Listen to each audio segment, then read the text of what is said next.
Hi, I'm Dr. Tim Weir, and I gotta tell you, I love life. But when I'm not being a husband, a father, a grandfather, an author, or a practicing chiropractor, I'm the host of the television show, Loving Life with Dr. Tim Weir. Join me and Elvis for the next 30 minutes as we help you discover how to love life.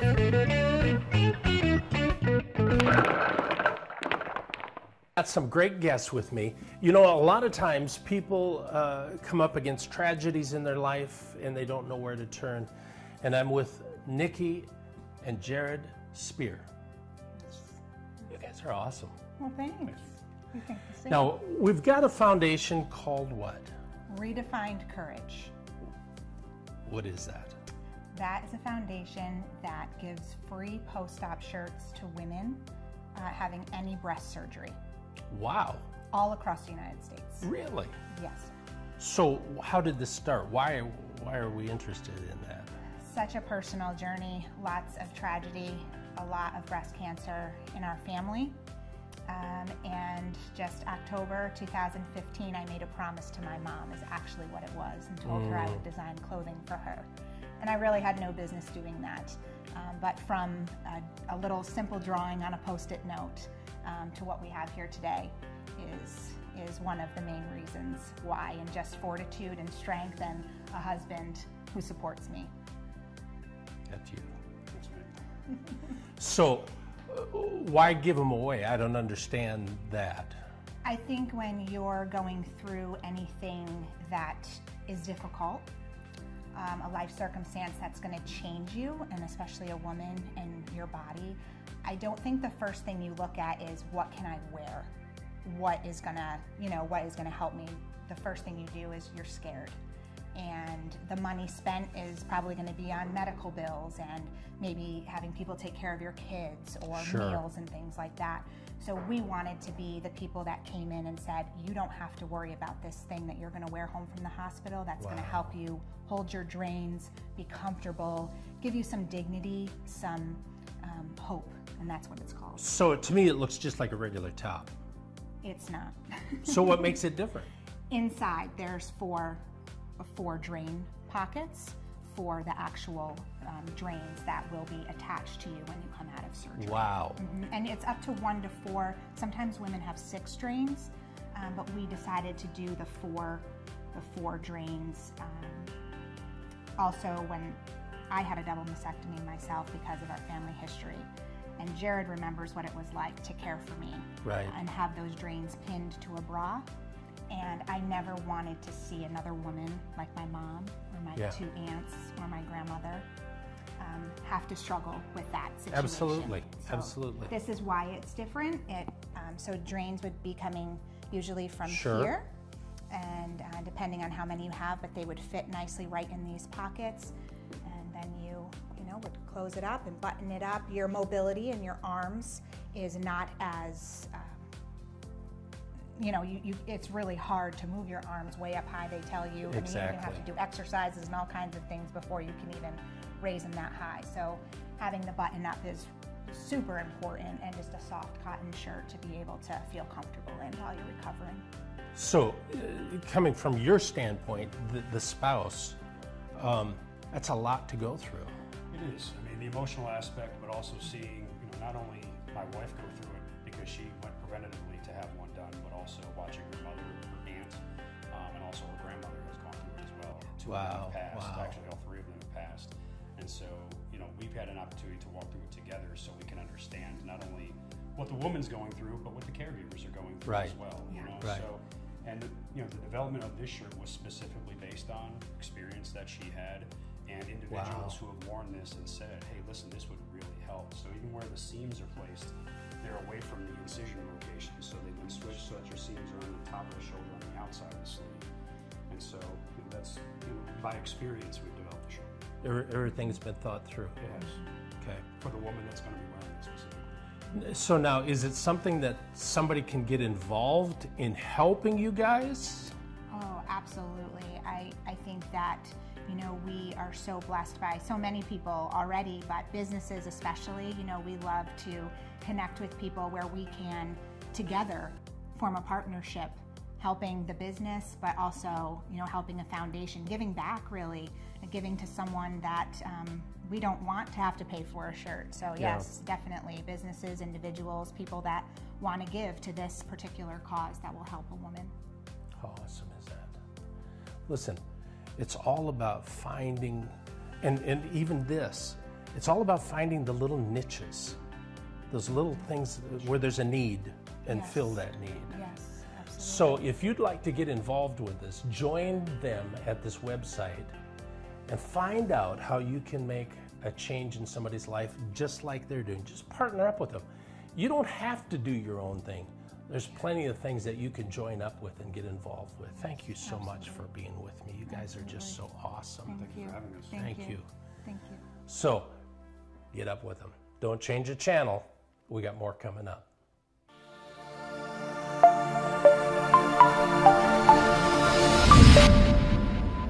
Hey, welcome to Longboat Key. This is a gorgeous place. Wanted to spend a moment with you talking about something that is so incredible. If you can catch this, it's going to change your life forever.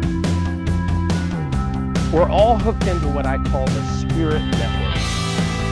There's one spirit that runs everything, and it's in all of us. But we let this part of us, this human skin body thing, rule so much of the time. And then we miss out on so much of life. The cool thing is, the same spirit that's in me, that animates me, that is, you know, some people call it universal spirit, some people call it, I call it God. It's that spirit that's in all of us. And the really cool thing about this is, if I make some goals, if I make some decisions in my life, intentionally, and I put that out into the universe, I want you to realize this, that down the street, across the world, there are other people who have some intentions, some goals that they're making too. This has happened to me several times. I've had an idea. Well, let me tell you what my idea was.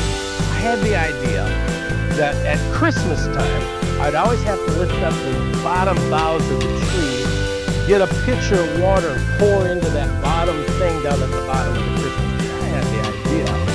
Why don't I get like a garden hose or a hose that comes up with a funnel on it that would stick up like almost in the middle of the tree, that I could take my pitcher of water and pour right into that funnel. I thought, oh my God, have I got a moneymaker here. It wasn't 2 months later I was in the store, and there was that hose thing for a Christmas tree. Guess what? That spirit put out the idea, and it's looking for people who will just grab that idea and go for it. That's for that idea. But I want you to understand, if you put out the idea that I want to be, I don't know, a basketball player, if you're a kid, you want to be an NBA star.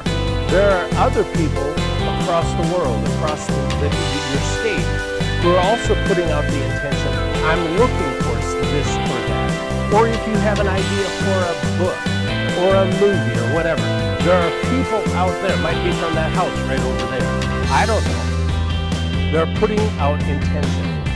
It's really interesting. Last night, I got a call. We had to move our van because we're on an island. We had to move our van from a parking space, but he couldn't really tell us where to park. So we had to get in our boat, and you have to understand, after dark, we can't be out on that water with our pontoon boat that we had rented. So we had a short amount of time. I went over there, no parking place.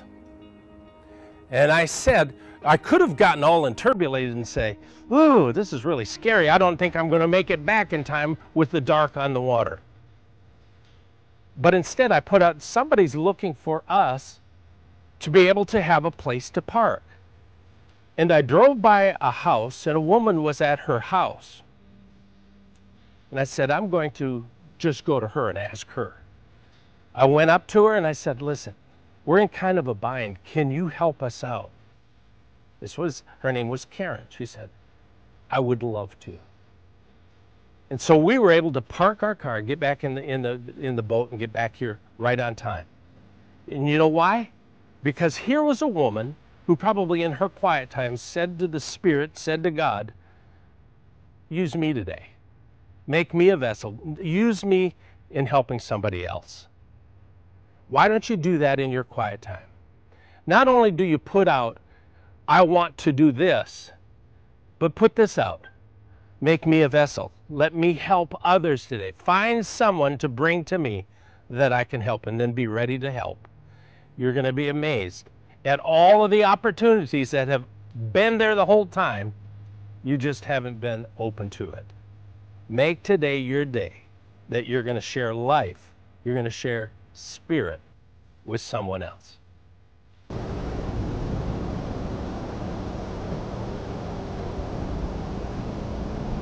Spend some time on my website. That's drtimweir.com. It's just there's some information on there. It leads you to other places. It talks about my clinic a little bit and all that kind of stuff. We're also on Twitter. We're on Instagram. Go on Facebook, Loving Life with Dr. Weir. Look us up there. Get involved with your life. Get going. Get passionate once again. I'm telling you, life is too short not to be passionate about it. Listen, you got to blow the lid off this thing. You only get one chance. I don't want to die, you know, all nice and beautiful. I want to die all beat up and scraped up. I just want to have a good time doing what I'm doing. And I hope you'll do that too. And until next week, keep loving life. I'll see you next week.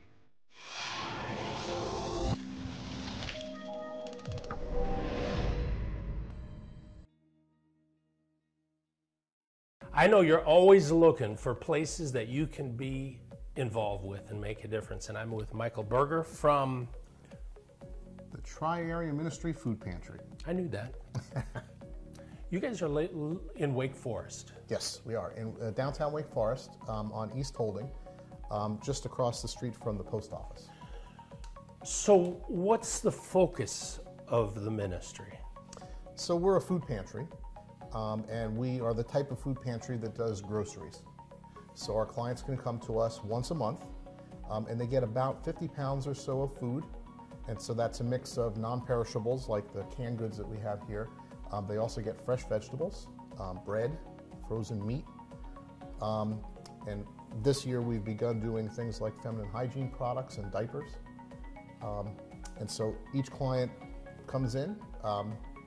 As I mentioned, they're only allowed to come once a month, and they're provided with all of that stuff. We even help them to carry it out to the car. So I'm having a little trouble with 50 pounds of food. Right. What would that be? What would that entail? Well, so we estimate that it's about 3 or 4 days worth of food. Okay. So unfortunately, it's not enough for a month. For a month. It's just going to be, to supplement what you already have. And so that's about 20 cans, a couple loaves of bread, usually 3 or 4 packages of meat, and whatever kind of fresh vegetables we might have. We've partnered with the local community gardens. There's a couple churches in the area that grow vegetables over the summer, and then they donate most of that to us. One of them even has chickens, so we get some eggs. How cool is that? Yeah, so we have a lot of fresh vegetables. Right now we're in the middle of sweet potato season, so we've got lots and lots of sweet potatoes. And each person goes home with a 10-pound bag of sweet potatoes until we run out. And those are really good for you, by the way. They're not only good for you, but they're delicious. Yes. We even had an opportunity to go and pick some. Oh, cool. So that was, we sort of saw the whole thing in a cycle from pulling them out of the ground to providing them to our hungry families. How did you get involved with this? Well, I was at the post office one day, and you can actually see the food pantry diagonally across the street. And I saw this long line of people, and I thought, I've been down this road a dozen times, many more than that. What is that? What's it all about? So I investigated, and it turns out it's the local food pantry. Now, I live in Wake Forest. You live in Wake Forest. You look around, it doesn't seem like there should be very many hungry people here. Right. But yet, there was an enormous need. Frankly, that inspired me. I said, I can give back to the community. I have some time that I can devote. and my volunteerism was born. Wow. Yeah. Wow. So, I mean, if you can imagine this, you go to the grocery store, let's say you get 5 extra cans, 5 of these. Mm-hmm. Even that little bit is enough to help somebody. Absolutely every little bit helps. So we get our food that we hand out in a couple different ways. We are a distribution agency for the food bank of Central and Eastern North Carolina. Yeah. And so they have a large corporate presence. And when you go, for example, to the state fair and they have that big can drive, that's them. And we're a distribution agency for them. Okay. So we get food from them that we in turn distribute. So they're wholesale, we're retail, basically. Yeah. And so we get some percentage of our food from there. But 65, close to 70% of the food that we distribute comes from people in the community. Businesses, churches, and individuals who just come in, just like you said, they picked up an extra few things and they drop them off. So that's how we do it. What an easy way to make a difference in somebody's life. It is. And so we don't require, so there's a lot of food pantries that have certain requirements that you need to meet in order to be eligible. Sure. And so our requirement is that you have to live in Wake County. There's no other requirement. If you need the help, you just come, you show us that you live in Wake County, and we can provide you with food. Wow. And so we don't want to hold up any sort of artificial barriers, and if you're hungry, come see us. And we're seeing right now between 750 and 800 families a month. Wow. So it's a sizable number. Interestingly, probably 70% or 65% of those people live in Wake Forest. They have a Wake Forest address. Wow. So there certainly is a need in the community, and we're doing our best to meet that need. Yeah, and you got to be careful that you don't prejudge people and say, well, they don't need it. They probably do. Well, that's one of the things that struck me. So, because in your mind, you think about the people that stereotypically would go to a food pantry. You expect them to be homeless. You expect them to be down on their luck. Right. What I saw in that line was an awful lot of people that looked like my neighbors. If you want to help, go to the website, check it out. I'm telling you, step out, help those around you. Thank you, Michael, for being with me. You're awesome. Thank you. Don't change the channel. We got more coming up.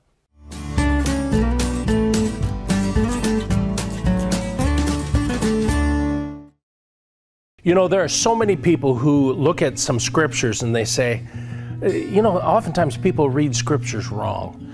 And one of those scriptures is where it talks about God creating the earth out of nothing. And people say, well, God took nothing and created the earth.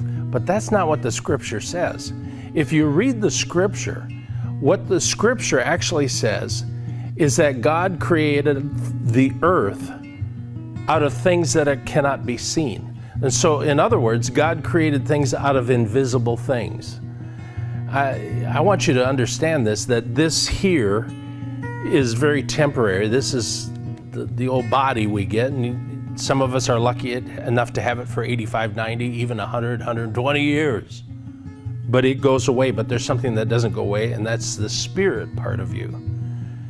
And so that spirit part of you is part of that invisible world. So sometimes when you're looking around you and you say, I'd really like for this to happen or that to happen, but I don't see it. Let me tell you something. There's a whole world of the invisible that's around you. There are businesses, there are relationships, there are other things in this invisible world, and you just have to learn how to tap into the invisible world. So spend some time reading and studying people who know that kind of stuff. Bob Proctor, one of the great, he was part of the book The Secret, the movie Secret.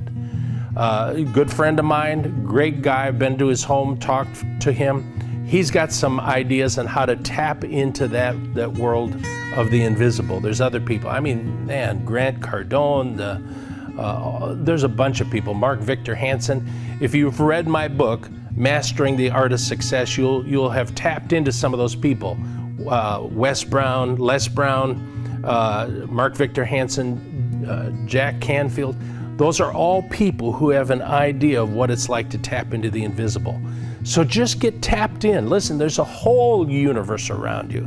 There's a whole world that you haven't even seen yet. Tap into the invisible, bring that stuff from there into your life, and you'll create some amazing things. You'll create an amazing life.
Somebody say go!